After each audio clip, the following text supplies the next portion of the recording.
Have you ever been stuck and needed a favor? Maybe you were out for dinner, forgot your wallet, and your friend paid. Or maybe your car broke down and you called someone to pick you up. It sure helps to have connections like that. In a really simple way, that's what social capital is.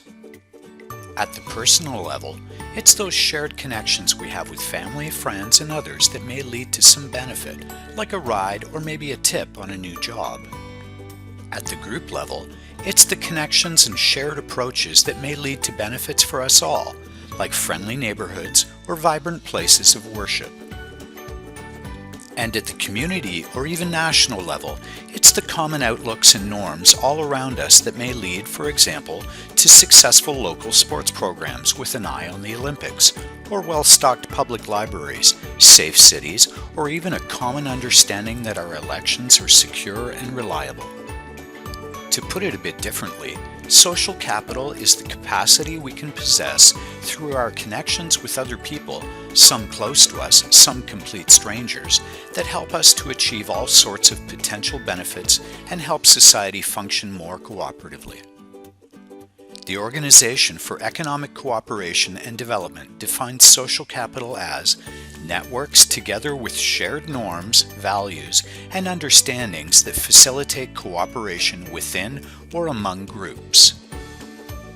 The benefits of social capital are easy to see at the personal level, like that job tip, and at the group level, like a city soccer league. But they also exist at the general societal level and can even be something so basic to our way of life that we take them for granted, like respect for the rule of law, fair elections, safe healthcare, recognized norms of behavior, and even just basic trust in others. Social capital is what brings us together. It fosters cooperation and helps to create strong civic community, and that's important in helping people get along and be productive members of society. Studies have shown that there are all sorts of different ways we can work towards a better society by investing in activities that make our daily lives easier and better and bring us together. A lot of boards of education now require high school students to participate in volunteer programs for credit. That's a deliberate decision to help students understand the benefits of volunteering for others and for themselves. Well-maintained parks keep us fit and active and allow us to socialize. Libraries help us to expand our minds and meet up with others. Governments can also invest in social capital by making sure that law enforcement is fair and equal. And election officials can help to ensure that elections are open and transparent and make it easy for people to vote. The amount of social capital you have sometimes depends on the number of connections you have and the quality of them. Do you know a person who just seems to know everybody? Well-connected people like them probably have a lot of social capital. In fact, community organizations like Rotary Club or United Way also possess social capital because the people who work and volunteer there help instill in all of us a real sense of community. And people in these organizations are usually connected with folks at other organizations and government offices. So in that sense, we can talk about social capital at the community or organizational level. One of the great things about social capital is that the more we interact, anywhere and with anyone really, the more we can come together both as individuals and as groups. That's why it's called social capital. And these interactions lead to the development of similar norms and trust. Trust is a really important aspect of social capital. Trust in each other as individuals and trust in the various ways we interact with everyone in society, like trusting that drivers will stop for us at a crosswalk, or trusting that our elections are fair and transparent.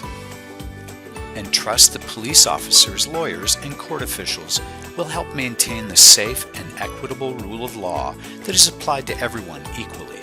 Sure, we have room for improvement in all of this, but in some ways, social capital even helps us to have trust in Canada itself.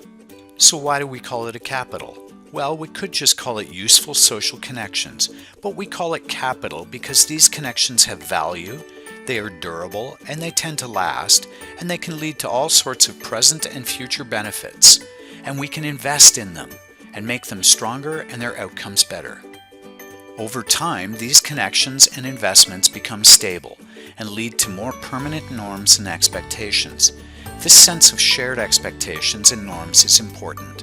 In some ways, we think social capital is just as important as other capital aspects of society, like the physical capital of roads and sewers, the natural capital of our forests, lakes, and clean air, and the human capital from our education system and capacity to think critically.